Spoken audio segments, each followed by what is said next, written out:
Assalamualaikum warahmatullahi wabarakatuh.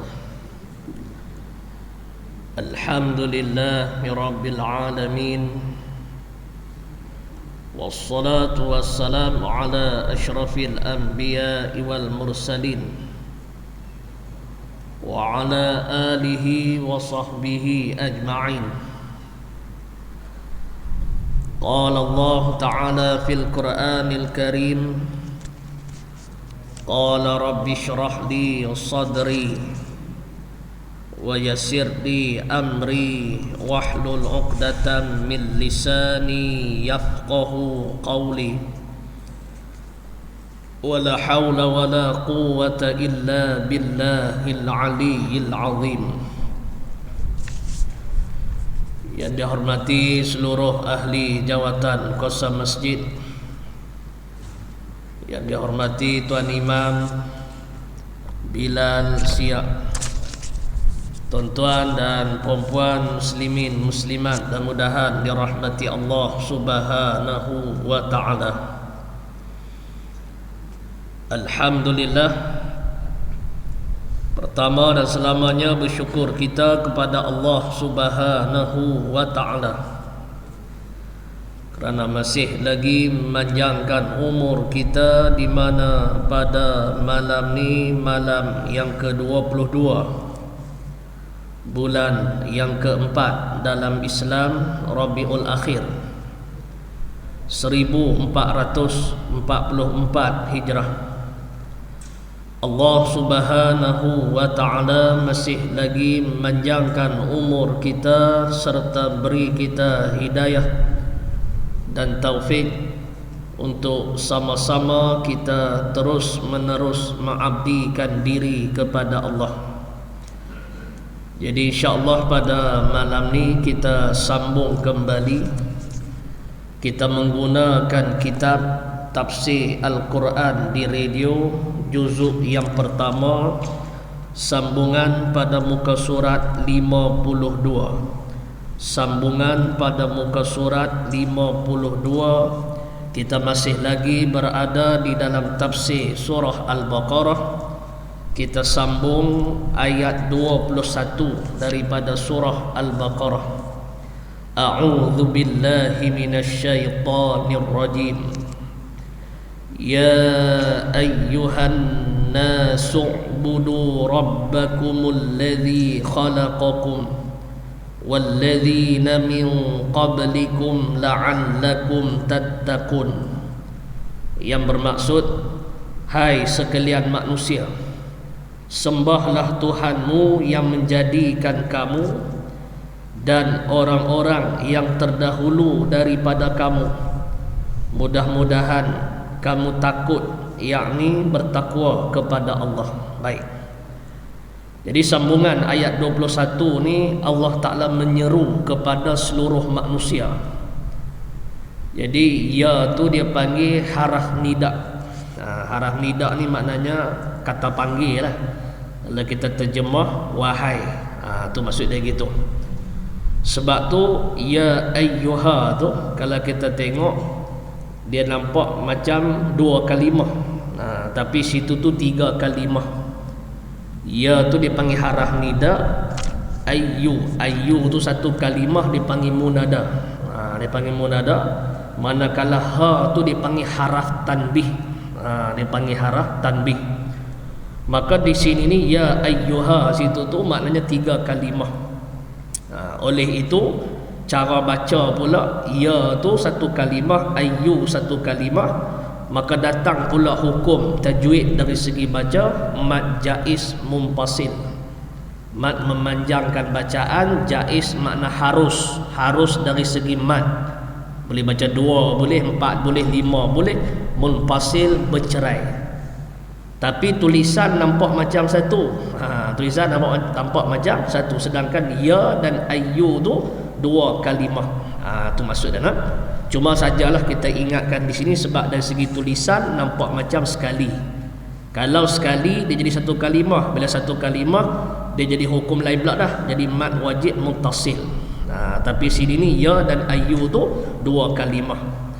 Maka seruan ni kepada siapa? Seruan ni kepada sekalian manusia. An-nasu kalimah jamak, mufrad dia insan. Ataupun tuan-tuan mengaji orang putih tu, kalau mufrad singular dia insan, dia punya plural dia an-nas. Tu segala manusia. Tu maksud dia Baik. Maka secara umumnya ya ayyuhan nas ni diseru kepada seluruh manusia, terbahagi kepada tiga secara umum. Saya kita tengoklah tafsiran bawah tu, iaitu yang pertama golongan yang terang-terang beriman, ataupun disebut sebagai orang-orang yang bertakwa. Dah dinyatakan dalam awal Al-Baqarah sifat orang yang bertakwa, ayat 1 sampai ayat 5. Itu kita dah baca dah pada kuliah-kuliah yang lalu. Kemudian golongan yang kedua yang ada di atas muka bumi ini, golongan yang terang-terang kufur, yang terang-terang kafir, seperti Abu Jahal, Abu Lahab, Fir'aun. Ini terang-terang menentangnya, jenis menentang secara terang-terangan. Dah nyata dah ayat 6, ayat 7. Kemudian satu golongan lagi dia panggil golongan munafik. Dipanggil golongan munafik. Munafik di sini ni munafik i'tiqadi. Zahir nampak macam Islam, tetapi hakikat kufur. Hakikat kufur. Kita baca dah sebelum ni ayat 8 sampai ayat 20. Maka daripada situ ayat ni pula diseru kepada seluruh manusia. Sebab tu dia terjemah ya ayyuhan nas, wahai sekalian manusia. Itu maksud dia gitu. Baik. Kemudian sambung tafsiran bawah tu, dia kata Tuhan, yakni Allah lah, membuat seruan dalam ayat ini dengan menggunakan perkataan ya ayyuhan nas, artinya wahai sekalian manusia.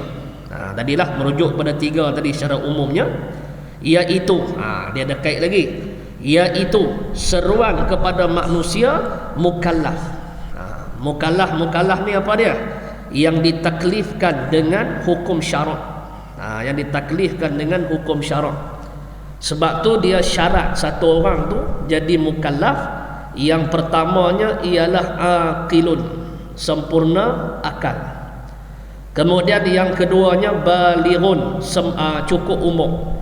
Cukup umur, tengoklah sama ada dengan keluar mani bagi laki-laki ataupun datang haid bagi perempuan atas jalan takriban 9 tahun mengikut kalender Islam, iaitu kalender Qamariyah, bukan Syamsiah. Ataupun cukup umur dengan sebab umur tu sendiri dia panggil tahdidan 15 tahun. 15 tahun tepat. Maka apabila ada syarat ni, maka dua dah, sempurna akal, cukup umur. Kemudian yang ketiga, tidak buta dan pekak. Dua sekali, tak buta dan pekak. Dia jarang jumpa. Kalau orang dua-dua ni jarang jumpa.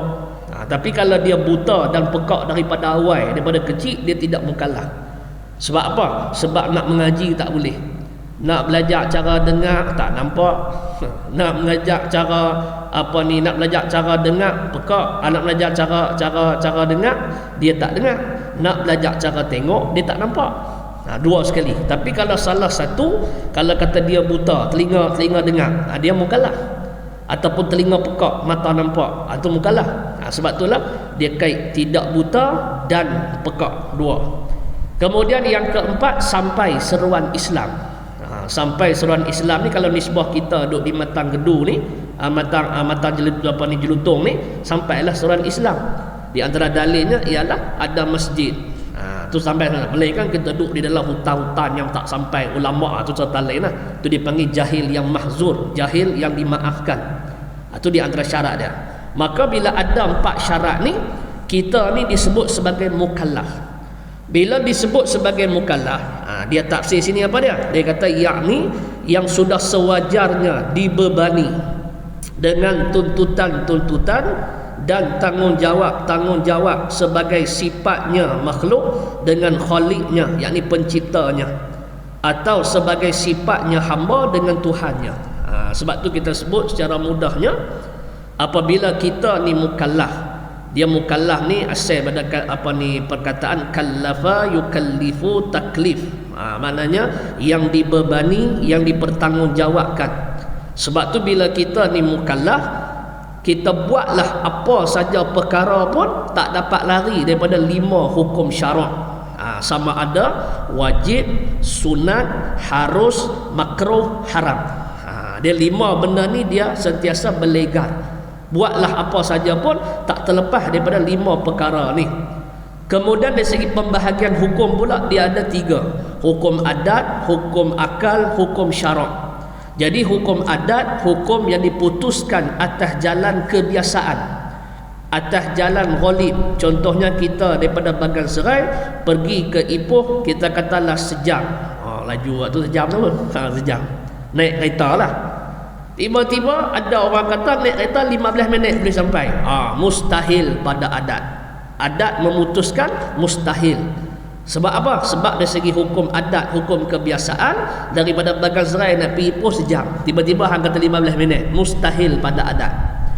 Kemudian dari segi hukum akal macam mana? Hukum akal memutuskan harus, boleh jadi. Sebab apa? Sebab Allah Ta'ala Maha Kuasa. Innallaha ala kulli syai'in qadir. Dia boleh buat. Sebab tu hukum akal meletakkan harus. Kemudian hukum syarak. Syarak ni ialah hukum yang ditetapkan oleh Allah dan Rasul. Sebab itulah kata ulama, pembahagian 3 hukum ni kita kena faham. Sebab apa? Sebab di antara punca manusia ni tergelincir daripada jalan yang sebenar kerana tak faham 3 hukum ni. Itu maksud dia gitu.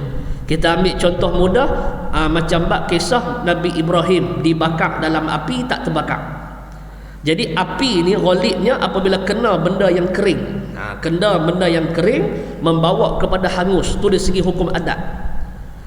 Tiba-tiba Nabi Ibrahim apabila dilontarkan oleh Raja Namrud ke dalam api yang besar tak terbakar. Maka pembahagian 3 hukum ni, yang pertama hukum adat mustahil pada adat.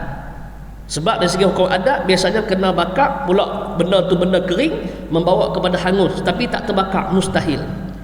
Hukum akal tadi harus pada akal. Sebab apa? Allah Maha Kuasa. Innallaha ala kulli syai'in qadir. Allah Ta'ala nak bagi bakar pun boleh, tak mau bagi bakar pun boleh. Hukum syarak wajib tak terbakar.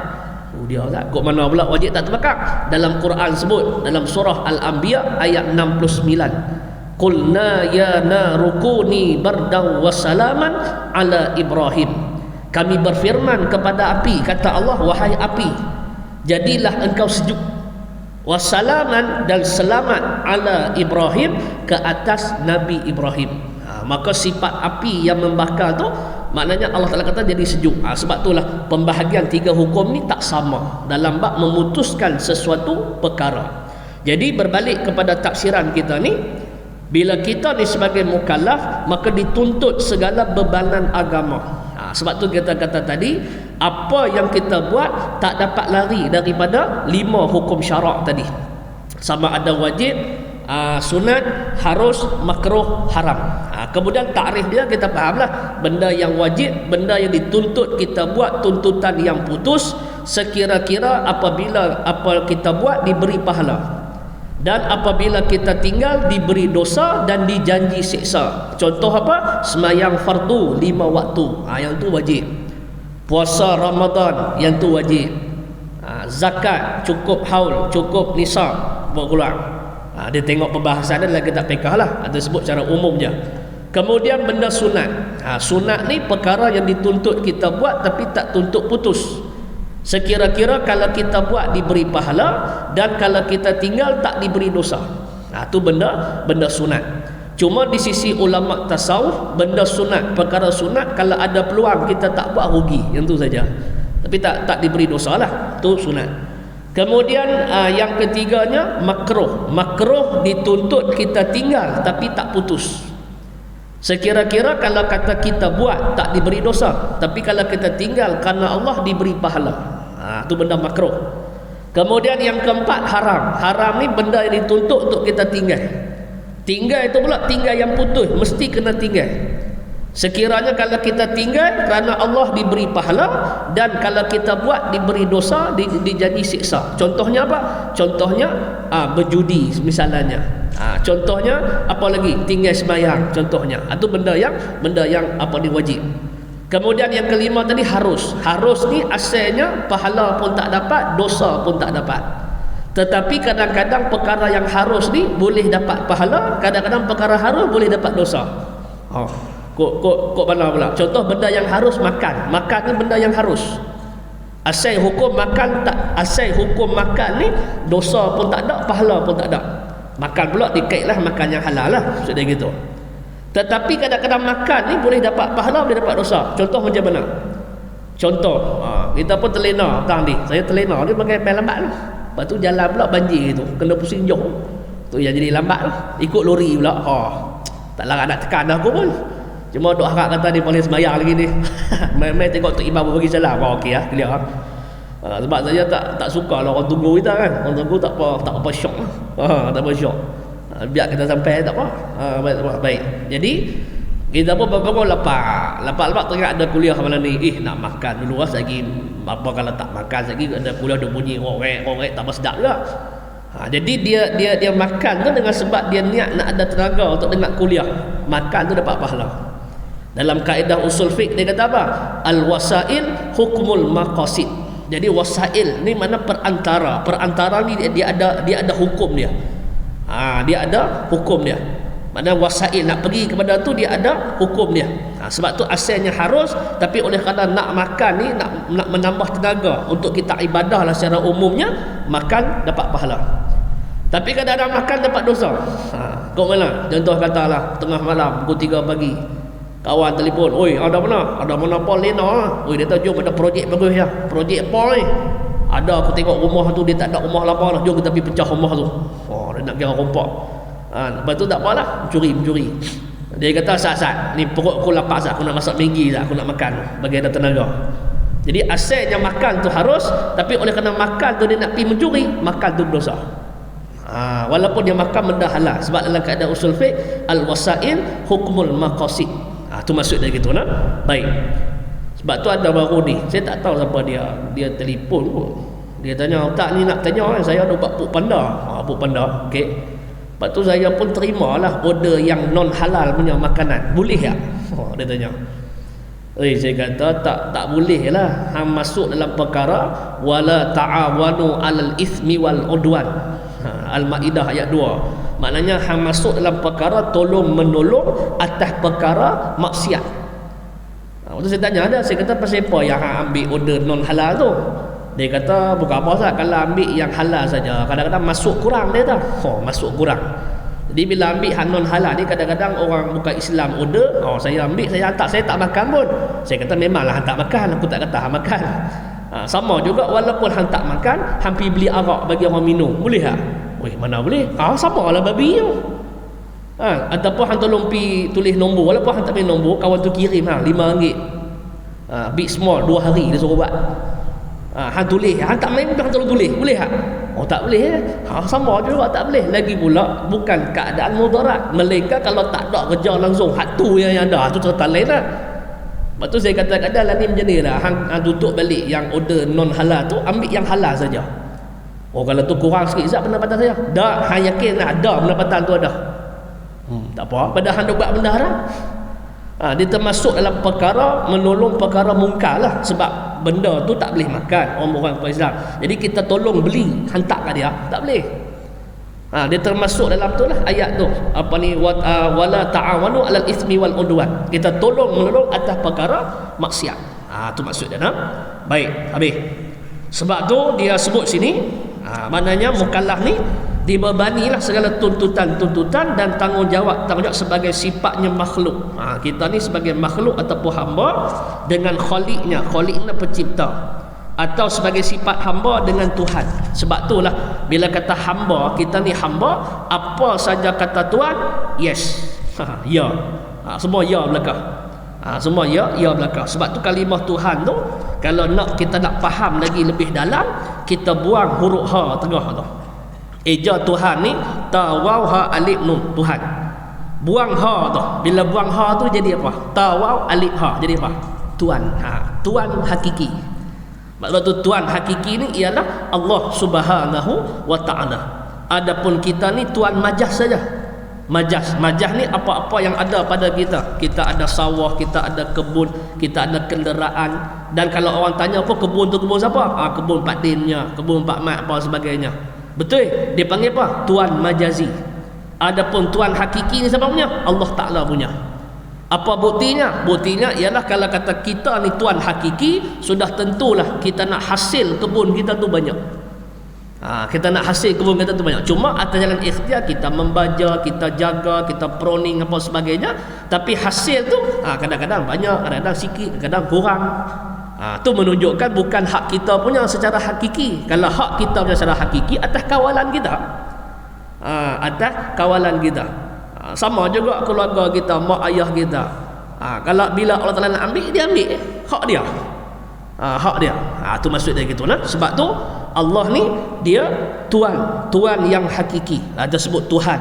Sebab tu ada setengah ulama kata, nak faham lagi buang ha tu, dia jadi Tuhan. Tuhan yang hakiki. Tu maksud dia gitu. Baik, habis.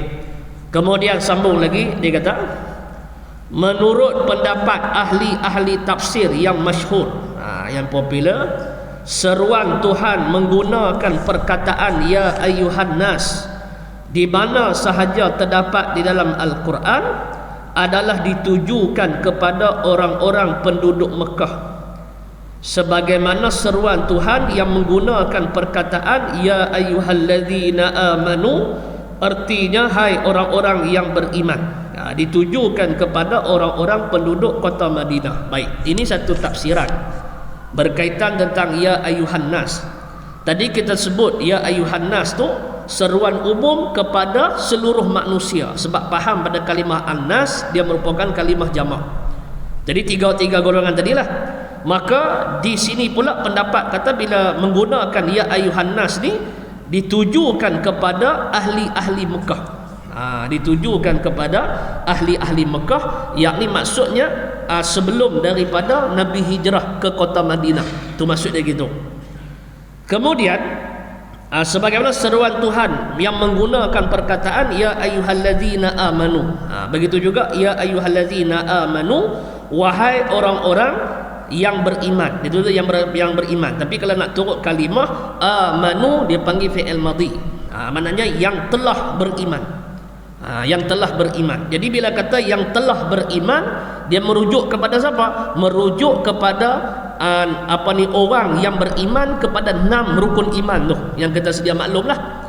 Beriman pada Allah, malaikat, kitab, rasul, hari akhirat, qada dan qadar. Tak dikatakan telah beriman jika salah satu daripada 6 rukun iman ni syak, ragu-ragu, apatah lagi tolak.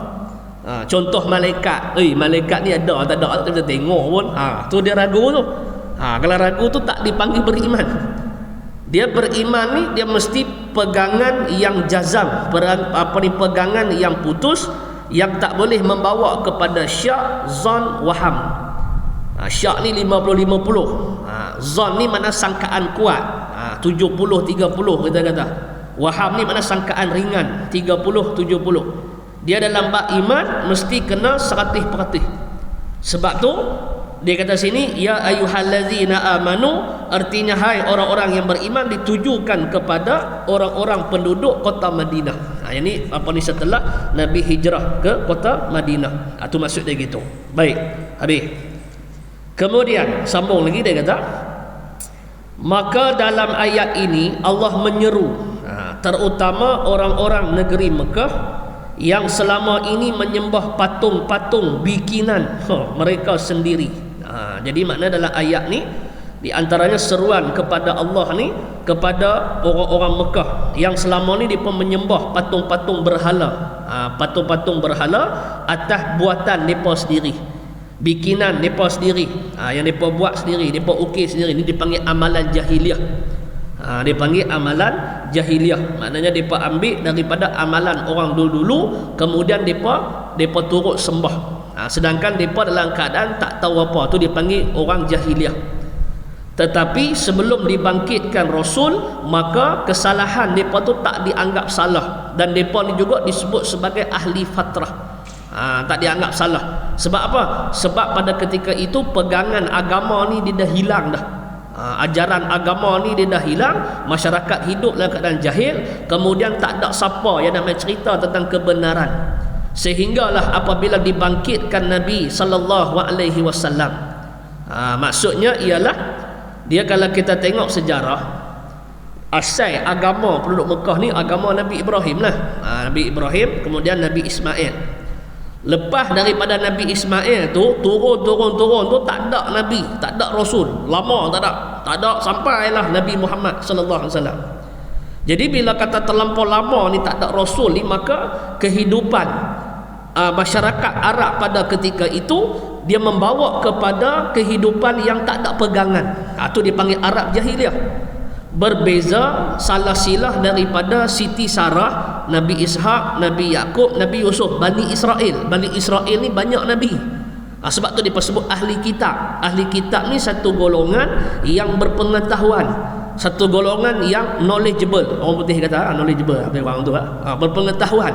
Sebab tu sebelum dibangkitkan Nabi Muhammad, mereka dah tahu dah sifat Nabi Muhammad tu macam mana.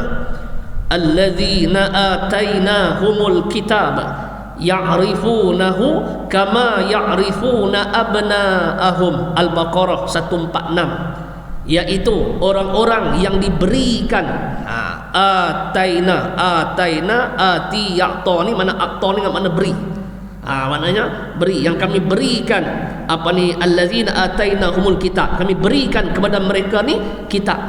Merujuk kepada Bani Israel lah, sama ada Yahudi ataupun Nasrani, iaitu kitab Taurat, kitab Injil. Ya'rifunahu, mereka mengenal kamu situ tu Nabi Muhammad. Kama ya'rifuna abna'ahum, sebagaimana mereka mengenal anak-anak mereka. Mereka kenal Nabi Muhammad ni macam mereka kenal anak mereka. Sebab apa? Sebab ditulis dalam kitab mereka secara detail tentang sifat Nabi Muhammad. Tetapi malangnya apabila datang Nabi Muhammad ni, mereka ubah. Tu yang kitab mereka ubah tu. Yang ubah tu pula orang alim mereka lah. Ubah tujuan supaya orang awam tak kata yang tu Nabi Muhammad, melainkan sedikit saja di kalangan mereka ni yang terima. Ada pun pokok masyarakat Arab Jahiliyah ni, mereka tak ada Nabi waktu tu. Sebab tu mereka hidup dalam keadaan Jahiliyah. Itu disebut ahli fatrah, tak dikira dosa, tak dikira salah. Sekiranya mereka buat perbuatan yang salah pada ketika itu, sehinggalah dibangkit Nabi sallallahu alaihi wasallam. Itu dalam Al-Isra ayat yang ke-15, Allah Ta'ala sebut wa ma kunna mu'adzibina hatta nab'atha rasulah. Dan sesungguhnya kami tidak mengazab satu-satu orang ataupun satu-satu kaum hatta nab'atha rasula, sehingga kami bangkitkan rasul.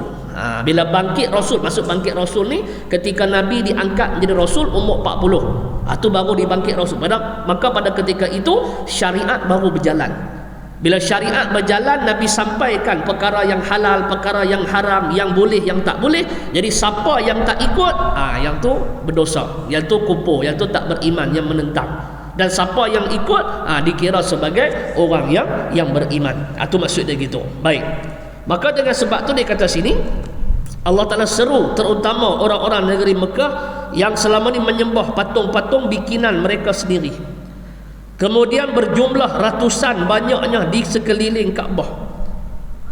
Sebab tu kalau kita tengok, dia ada dalam bab lafaz kalau kita lah ni dipanggil talbiyah lah. Talbiyah ni makna waktu kita ihram tu, pakai ihram tu kita labbaik Allahumma labbaik labbaik la syarika lak labbaik innal hamda wa ni'mal mata lakawal mulk la syarikalah.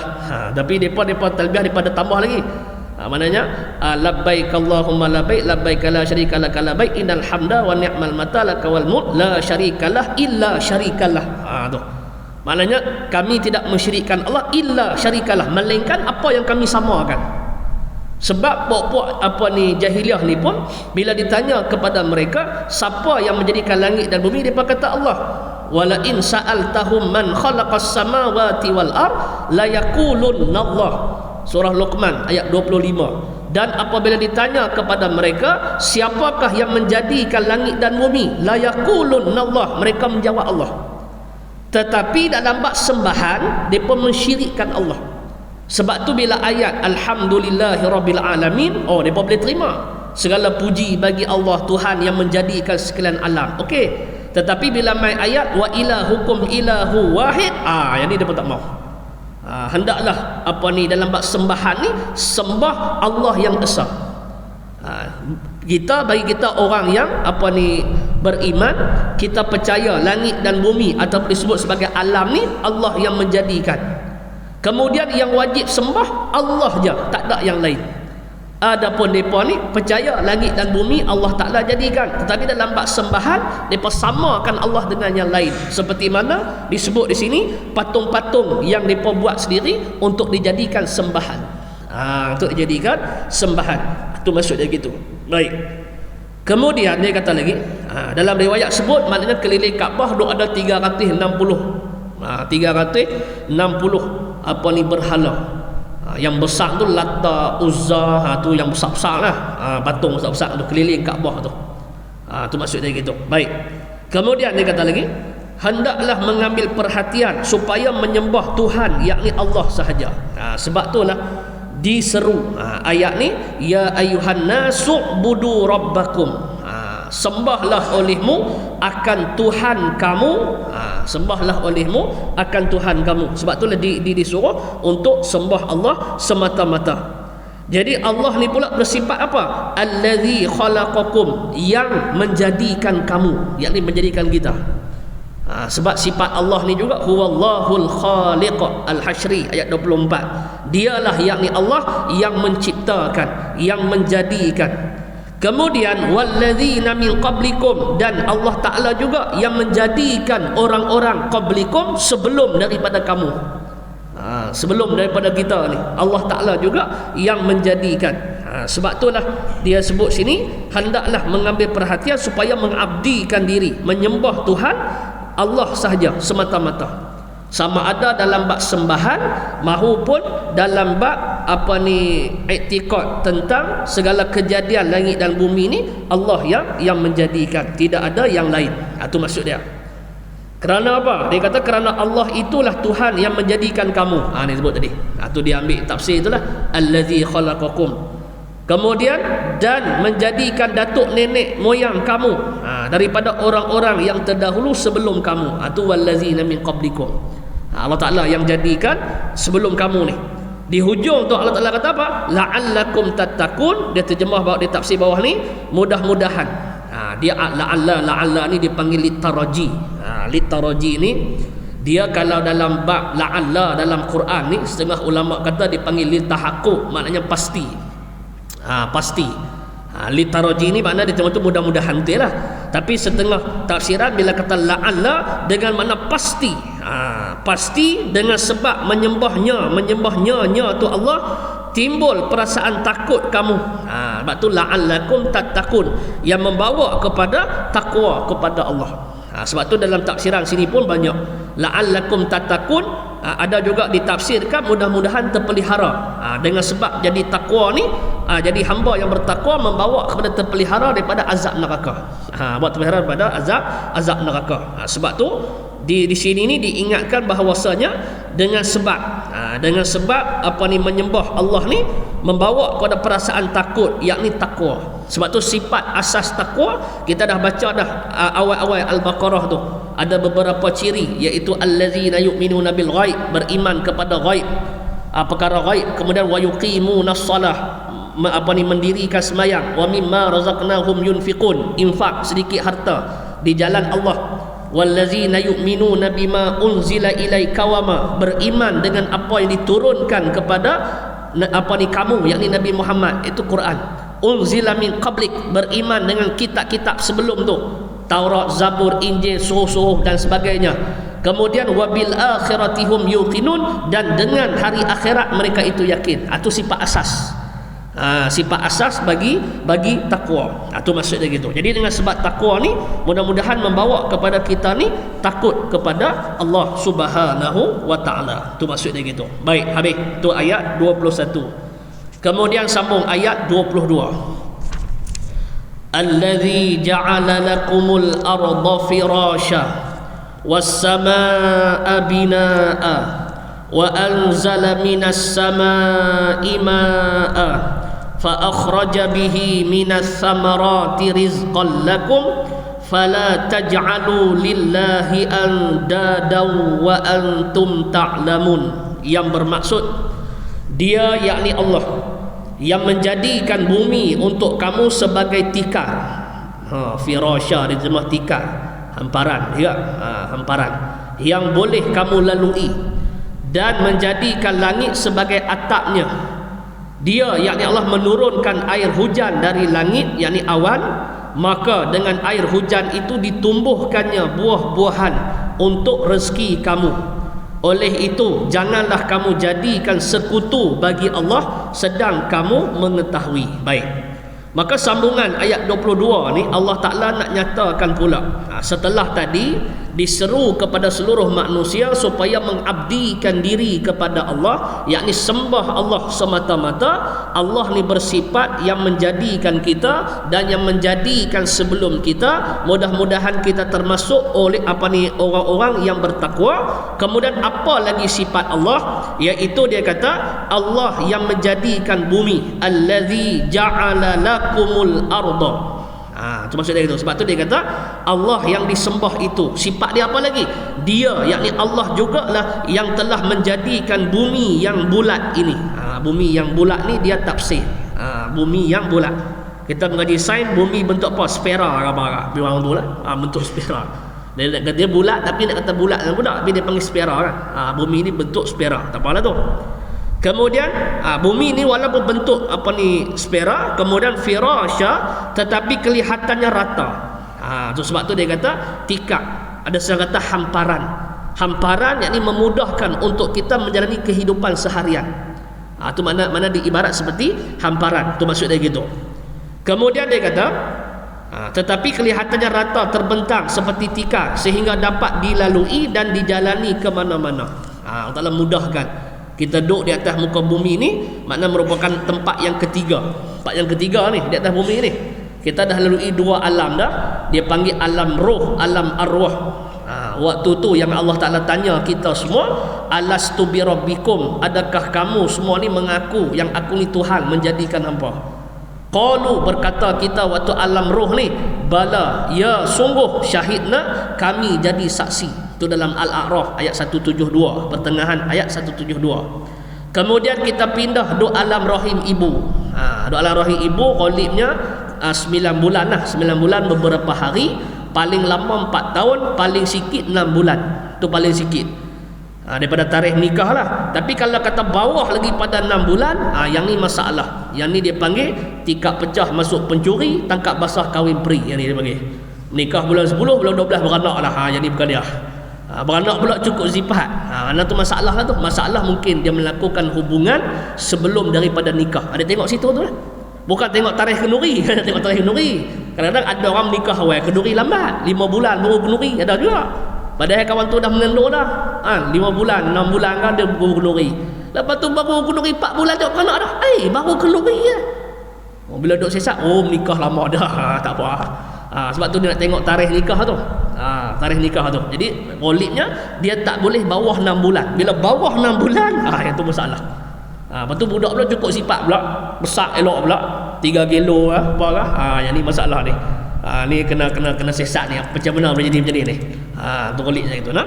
Baik. Kemudian kita duduk di alam dunia ni. Ni alam dunia ni. Sebab tu dunia ni dia panggil tempat hanya satu persinggahan. Rahmat Eka Matra. Di sini kasih pernah berbunga, tiada harum tiada warna. Itu lagu dia tu. Saya Datuk Nehman, mari saya tak ada jumpa aku galak semua. Banjur dah tak ada telefon saya. Saya minat dah, saya minat. Saya minat lah kalau apa lagu tu saya minat lah. Kemudian dia pandai bercakap, dia bercakap dengan audiens ni dia pandai. Dia pandai. Saya tak tengok konsert live, saya semua tengok YouTube je lah. Nak tengok cara dia pandai take audience, cara dia cakap tu. Pandai. Baik, tak apalah tu. Jadi hak kata dalil kita duduk di dunia ni sak ni mana dia? Tu dalam Al-Mu'minun ayat 114 Allah Taala sebut. Qala illa bistum illa qalila law annakum kuntum ta'lamun. Allah berfirman, kamu tidak tinggal di atas muka bumi ni melainkan sekejap saja. Maknanya sebentar saja. Lau annakum kuntum ta'lamun, jika sekiranya kamu mengetahui. Sebab tu kita duduk dunia ni saja. Sebab tu saya selalu sebut contoh, kita ulang balik tak apa. Di antara orang yang dikenali, siapa dia? Tan Sri P. Ramlee, orang dikenali. Dia hidup sekitar 44 tahun, 45 tahun. Kemudian Allah Ta'ala bagi dia mati tahun 73 kot lebih kurang. Lah ni 20-22, maknanya dia duduk dalam kubur lebih lama daripada dia hidup. Malah dekat 50 tahun dah dia mati, dekat 50 tahun dah. Dekat 50 tahun dah dia mati. Sedangkan dia hidup lebih kurang 40 lebih, umur 44, 43, 40, 45 macam tu lah. Dia duduk dalam kubur ni lebih lama. Kemudian kita fardu takdirnya, andai kata nak tunggu kiamat ni pula berapa lama. Kiamat ni tarikh tak tahu, kita andai lah boh lah kena 1000 tahun lagi. Berapa lama nak duduk dalam kubur. Sama juga kita pun dari segi jangka hayat umat Muhammad dia tak panjang. Tak panjang. Nak cari sampai 100 ni jarang dah. Tapi ada juga, ada. Kat 100 ada. Tapi jarang juga. Itu kelebihan Allah Taala bagi. Kita belum tentu sampai lagi tahap tu. Tapi Allah Taala bagi. Ada orang tapi jarang lah nak jumpa. Mana jarang. Jarang. Sebab tu yang kata duduk di atas bumi ni sekejap saja. Tu maksud dia. Tapi Allah Taala bagi mudahkan kita duduk di atas bumi ni firasya seperti hamparan. Dia jemaah ni makna tikar. Mana tikar ni makna gambaran rata, mudah untuk kita untuk menjalani kehidupan. Kita nak bergerak ke mana, ke sana, ke sini ke, maknanya mudah. Itu maksud dia gitu. Baik. Kemudian sambung lagi ibarat kitab, dia kata kerana sangat luas hingga tidak kelihatan bulatannya. Maknanya walaupun bumi ni dia bentuk spiral lah kita katakan, bentuk bulat tu tak. Tapi kita tak nampak bulat tu. Yang nampak oleh mata hanyalah rata saja. Nampak macam rata ya. Kemudian ni pusingan bumi, pusingan matahari duk pusing. Ada yang kata bumi tak pusing, matahari yang pusing. Tu kena tanya orang ahli sains lah tu tak tahu. Kadang-kadang maklumat yang kita dapat ni kadang-kadang boleh jadi betul, boleh jadi tak betul. Yang betul-betul pusing ni pada matahari ke bumi? Yang tu saya tak boleh nak jawab. Saya tak tahu. Ada yang kata bumi duk pusing, matahari duk macam tu ya. Dak, matahari jalan. Sebab dalam Quran kata maknanya matahari ni kami yang perjalankan. Yang perjalankan dia. Itu maksud dia. Bila cukup pusingan dia, cukup setahun. Cukup setahun perjalanannya. Mana lebih kurang 365 hari. Adapun perjalanan bulan tak sampai, lebih kurang 350 lebih gitu ya. Sebab tu kiraan bulan 29 ataupun 30. Tak ada 31, tak ada. 31 tak ada. Tu maksud dia gitu. Sebab tu dia kalau dalam bab nisbah umur kita kena kira hak yang kiraan bulan. Untuk macam kiraan bulan ni dia pentinglah untuk orang dapat anak ke cucu, dia kena tanda berapa hari bulan anak dia ataupun cucu yang lahir mengikut kalender Islam tu. Biasanya dalam surat beranak dia tak tulis kalender Islam, dia tulis kalender yang kita guna ni lah, Januari, Februari apa semua ni. Sebab apa kita kata kena ingat juga kalender Islam? Sebab dia ada kait nanti bila dia besar soal cukup umur tadi tu. Sebab diambil kira dalam bab keluar darah haid bagi perempuan pun 9 tahun takriban. 9 tahun takriban ni ialah 9 tahun mengikut kalender Islam, bukan mengikut kalender yang kita pakai Januari Februari ni. Jadi bila kata kalender Islam, dia akan lebih sikit sebab pusingan bulan dia sikit. 29 30 apa ni ayalah 29 30, dia tak nak 31. Itu maksud dia gitu. Sama juga kalau orang yang cukup umur 15 tahun. 15 tahun tahdidan. Tahdidan ni makna 15 tahun tepat. Tepat tu mengikut kalender Islam. Bukan mengikut kalender Masihi yang kita guna ni. Tu maksud dia tak apalah. Kalau ingat tak ingat pun tak apalah. Cuma atas halal ghalibnya biasanya kalau budak sampai cukup umur, biasanya lelaki keluar mani, kalau perempuan dia dah tahid lah. Tahid dia panggil ihtilam ni maknanya mimpi. Tapi mimpi pula mesti keluar mani. Kalau mimpi saya tak keluar mani tak dikira. Dia kat situ pula. Baik. Tapi bila sampai 15 tahun yang tu cukup umur dah. Tu mengikut pandangan mazhab kita Imam Asy-Syafi'i. Walaupun ada pendapat lain kata umur 18. Tapi kita berpegang dengan mazhab Syafi'i 15 tahun tahdidan. 15 tahun tepat. Mana kita cukup umur. Bila kita cukup umur tadilah dibebani ke atas kita, ataupun kita kata ditanggungjawabkan ke atas kita segala hukum syarak. Wajib dah kita semayang, wajib dah kita puasa Ramadan. Melainkan kalau beberapa dia panggil ada ruksah ataupun keringanan ataupun ada uzur yang boleh kita tinggal puasa. Itu satu lain lah. Itu dibahas pula. Wajib qada, wajib bayar fidyah saja kan, qada saja kan macam mana. Itu di dalam kitab fikah lah tu. Tu baik. Habis. Jadi nak cerita kata bumi ni Allah Taala mudahkan untuk kita menjalani kehidupan. Itu maksud dia. Okey. Kemudian dia sambung lagi. Dia yakni Allah jugalah yang menjadikan langit sebagai atapnya. Waja'alnas samaa saqafan mahfuzah. Al-Anbiya 32. dan kami menjadikan langit itu sebagai atap yang terpelihara. Maksudnya ialah di langit ni sebagai atap yang terpelihara, segala ada yang di langit ni dijaga oleh Allah dengan peraturan dan hukum-hukum yang dapat berjalan dengan baik. Sebab tu di antara perkara yang menakjubkan, perkara yang menghairankan kita, di antaranya yang kita boleh tengok dengan mudah ialah langit yang ada di atas kepala kita tanpa tiang tak jatuh. Tetapi oleh kerana perkara tu kita anggap biasa, maka kita anggap tak ada apa-apa. Kita lebih, kadang-kadang kita lebih cenderung perkara-perkara yang pelik. Contohnya seperti pokok nyok buah durian. Itu kita pelik. Ui, kita kata mana pokok nyok ni buah durian ni. Ui, pakat viral, rumung penuh. Contohlah. Tetapi hak yang langit yang kita duk junjung tiap-tiap hari tak ada tiang ni, kita tak rasa pelik pun. Sedangkan yang tu lebih menakjubkan, nak membuktikan kekuasaan Allah. Mana lagi, tapi oleh kerana kita anggap benda tu perkara yang biasa, tapi kita tak rasa apa-apa lah. Cuma bila mai tadi kita kata pokok nyok buah durian ni satu benda yang kita jarang nampak. Jadi pelik Ui, dia kata kok mana ni? Jadi gitu. Sedangkan hak kita duk junjung ni hari-hari ni satu perkara yang menakjubkan, yang membuktikan atas kekuasaan Allah, kita tak rasa apa. Tu maksud dia gitu nah. Baik.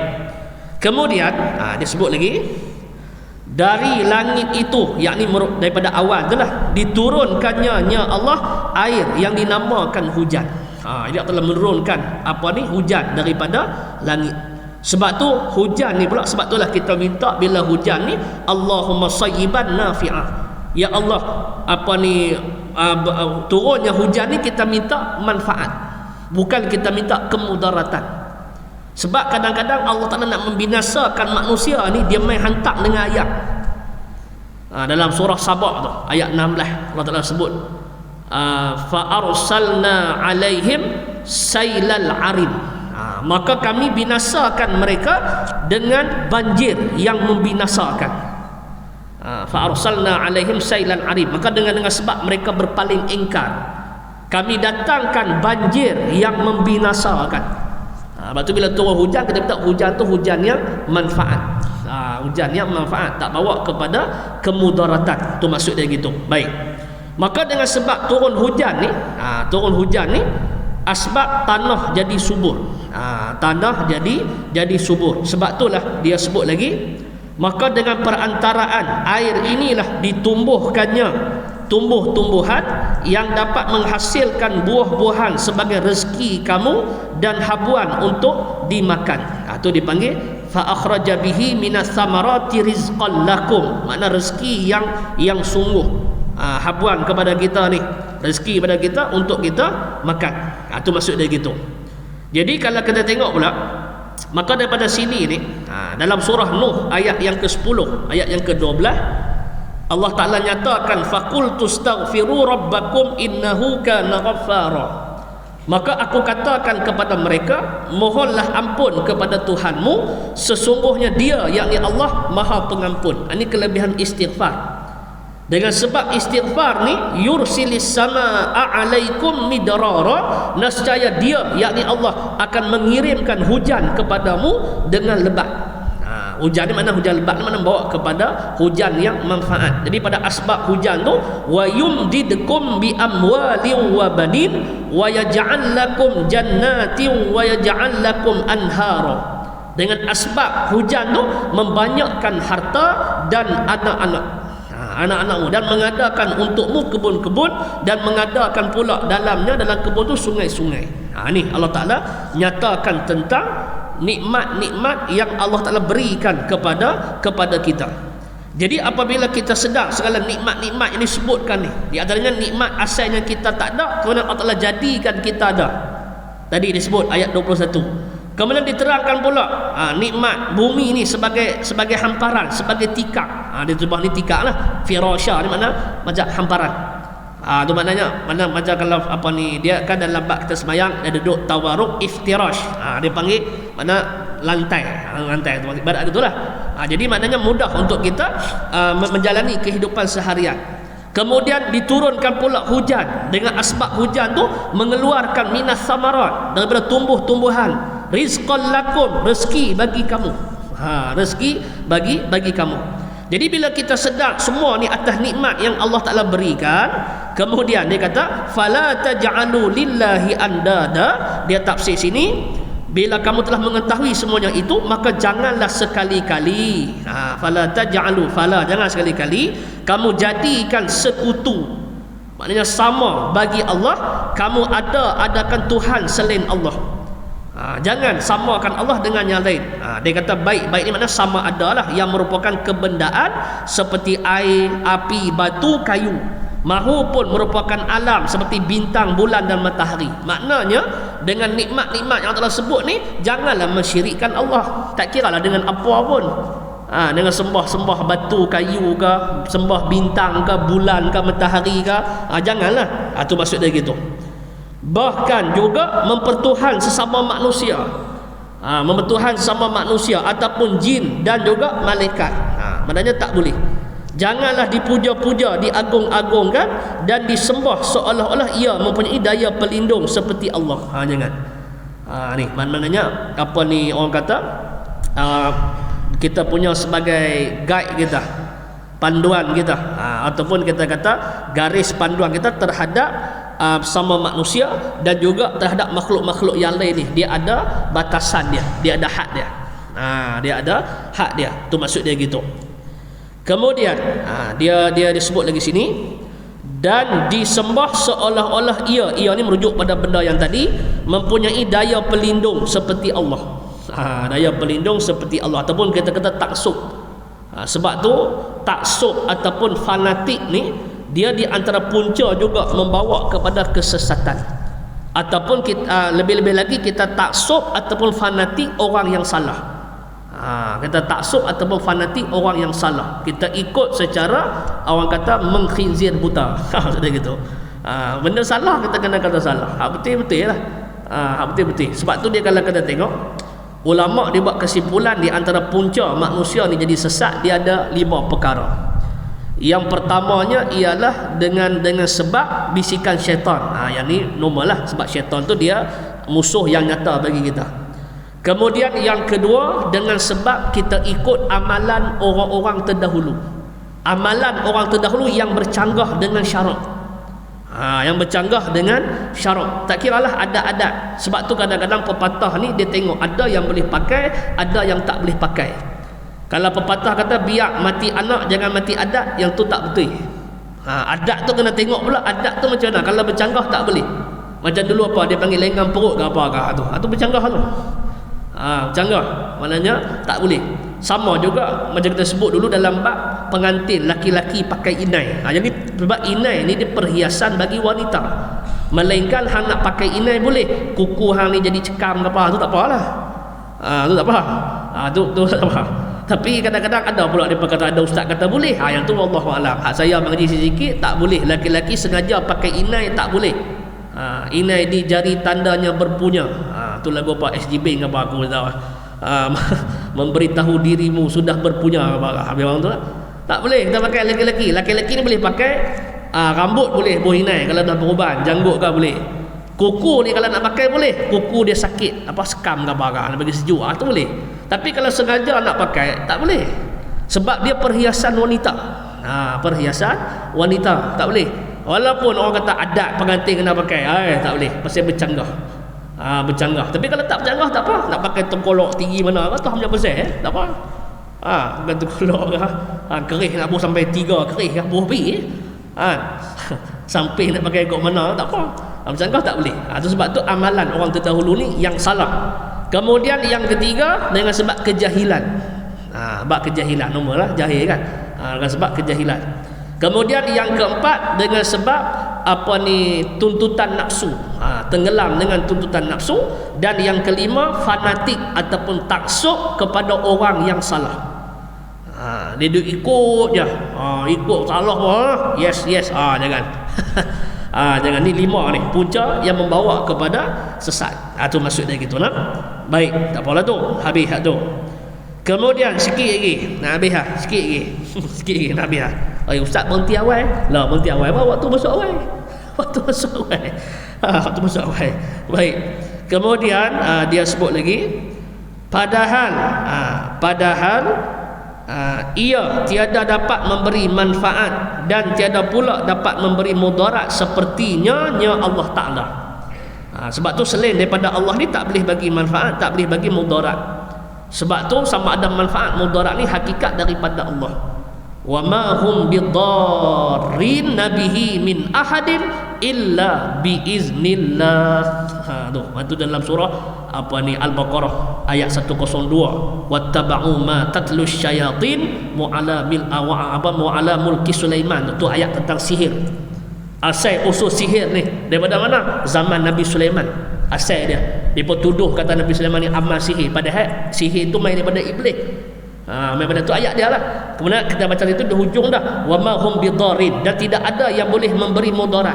Wa ma hum bidarin nabihi, dengannya nya tu balik kepada sihir tu. Wa ma hum bidarin nabihi min ahadin, dan juga daripada sesuatu illa kecuali biiznillah, dengan pertolongan, dengan izin daripada Allah. Dengan izin daripada Allah. Itu maksudnya gitu. Baik, habis. Kemudian dia kata lagi sikit, dia kata sekutu, yakni sama bagi Allah dan syarikat baginya. Syarikat mana pula ni Ustaz ni? Dia gini, kalimah syarikat ni asal pada perkataan syirik tu lah. Dia syirik ni kalau bahasa Melayu dipanggil kongsi. Cuma kita bahasa Melayu kita sebut dalam bab dalam bab i'tiqad, kalau orang tu sama dengan yang kita, orang tu dia sembah selain daripada Allah, dia samakan dengan Allah, kita panggil syirik. Kemudian daripada sudut pekerjaan, kita buka syarikat, dia ada rakan kongsi, adalah 2-3 orang syarikat, satu syarikat adalah pengarah apa tu kongsi. Jadi syarikat tu makna kongsi je lah. Kongsi lah tu. Tu panggil syarikat. Sebab tu dia kata ni sekutu bagi Allah dan syarikat, maknanya kongsi baginya. Ingat aku syarikat mana pula dah, bukan syarikat mana dah. Makna kongsi syarikat tu. Cuma daripada sudut pekerjaan kita kata syarikat, mana kita kongsi buka syarikat tu. Tu maksud dia. Baik. Tak apalah tu. Dia terjemah bahasa Indon kot ni kitab ni. Baik, tak apalah. Jadi dia kata dan syarikat baginya andada. Andada sebenarnya tiada pernah wujud. Sebenarnya tiada pernah wujud dan tiada dibenarkan mengadakannya. Tiada dibenarkan mana? Maknanya dalam bab mensyirikkan Allah, samakan Allah dengan yang lain, tidak dibenarkan sama sekali. Tidak dibenarkan sama sekali, sebagaimana yang kamu ketahui di dalam kitab Taurat dan juga kitab Injil pun tiada membenarkan seorang itu mengadakan sekutu bagi Allah.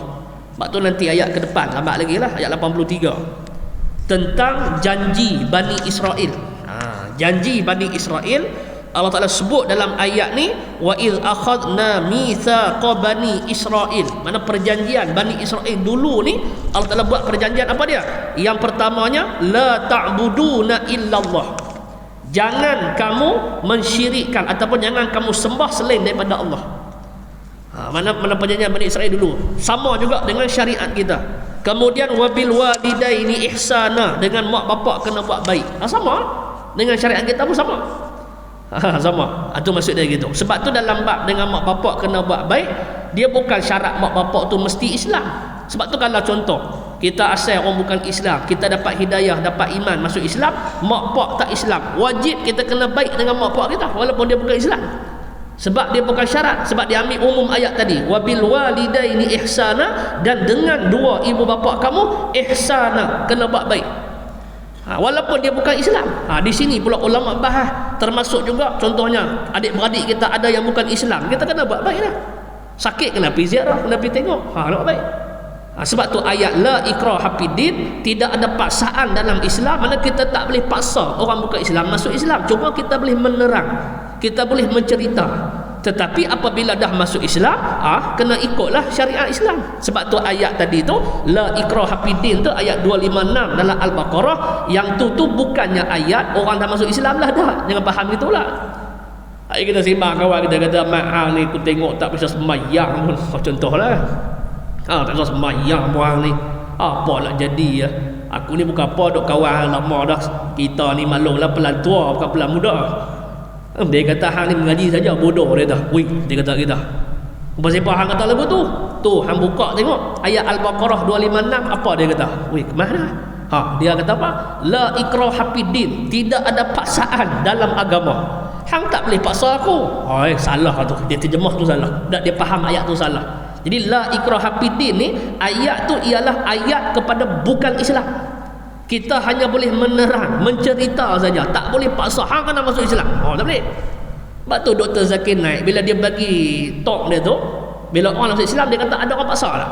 Tak ada orang paksa. Dia cakap orang putih lah. Saya tak kerti nak joke lah orang putih. Aku boleh yes, no, thank you, alright lah. Tu pun kadang-kadang silap pula. Kita baca terjemah kat bawah tu. Dia tak ada paksa tak? Tak ada. Dia tak. Okey, betul Islam, betul. Ikut. Asyhadu. Apa orang mengucap? Sebab tu jangan salah faham lah ayat tu. Sebab tu kita kena, salah satu ayat ni kita kena talaki, kita kena tengok tafsiran ulama. Kita kena ngaji baru kita faham. Kita faham apa maksud tu. Tu maksud dia.